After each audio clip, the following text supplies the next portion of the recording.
نقول لسه فاكر. الله الله الله. حاضر. لسه فاكر قلبي يديلك امان،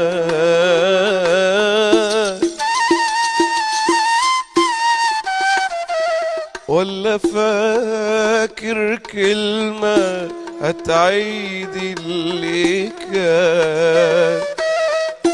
زي ما انتوا شفتوا في الفيديو كده، شيخ ازهري طالع بيغني لأم كلثوم. انا مش طالع اقول انا شيخ، ولا طالع اقول الغنى حرام ولا حلال، ولا دي شغلتي ولا ده تخصصي ولا افهم فيه.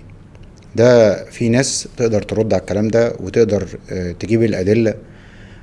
ولا انا بقول ان انا ضد الاغاني ولا غيره. لكن هل احنا دايب بينا الدنيا ان احنا نطلع نجيب شيخ ازهري في قناه في الدوله، قناه مصريه يعني بتبث من مصر؟ هل يعني خلاص دايب بينا الدنيا ان احنا نجيب شيخ ازهري ويطلع يغني لأم كلثوم؟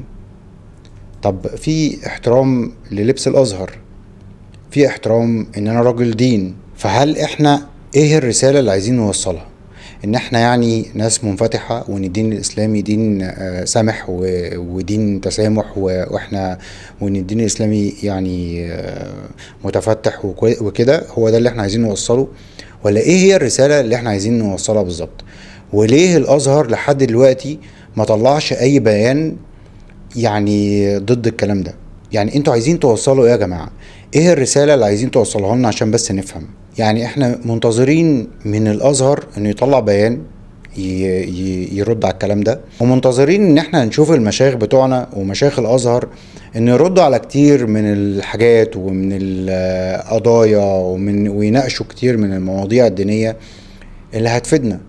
ولو عايزين نبين ان الدين الاسلامي دين جميل ودين التسامح، ففي حاجات كتير قوي، لان ديننا فعلا جميل، وديننا في حاجات كتير قوي ممكن تفيد البشرية اكتر من ان احنا نطلع نغني لأم كلثوم.